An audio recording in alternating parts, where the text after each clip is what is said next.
सभी के प्रेरणा स्रोत आदरणीय मैथिली शरण गुप्त जी को सर्वप्रथम संजय शिवाल जी की ओर से हाथ जोड़कर सह कहाँ से ले रहे हैं?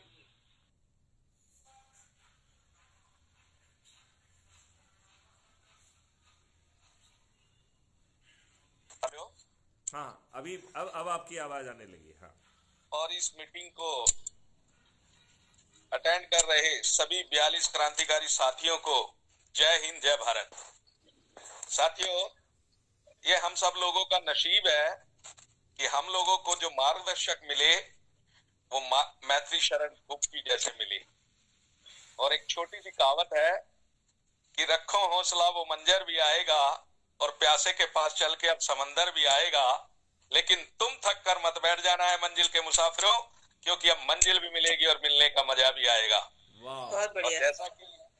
बहुत सुंदर। और जैसा कि बहुत सुंदर। जैसा कि आनंद आ गया, आनंद आ गया। हाँ। मैथिली शरण गुप्त जी कहते हैं कि आप लोग चंद्रगुप्त बनकर सांसद बनो, विधायक बनो। और लेकिन साथियों, मेरी तो उनके साथ में आप लोगों से सभी से ही अपील है कि आप सभी लोग देश के प्रधानमंत्री बनो, और प्रधानमंत्री बनने के लिए चंद्रगुप्त बनो और मुख्यमंत्री बनने के लिए चंद्रगुप्त बनो, क्योंकि जो आदमी फर्स्ट आने की कोशिश करता है उसे पास होने की कभी चिंता नहीं होती है, और जो आदमी सिर्फ पास होने की कोशिश करने में लगा रहता है वो ये गारंटीड है कि 100% फेल है।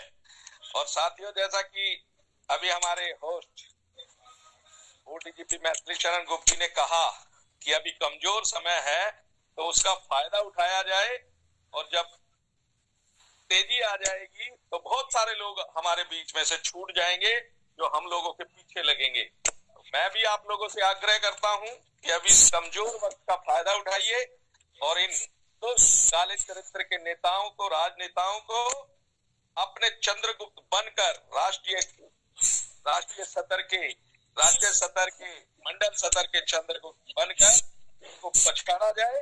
और इन्हीं शब्दों के साथ जय हिंद, जय भारत। बहुत सुंदर, बहुत सुंदर। आपकी जो है कविता ने तो एकदम जान डाल दी। मैं एकदम पावरफुल डिलीवरी के लिए आपको साधुवाद देता हूँ, धन्यवाद देता हूँ।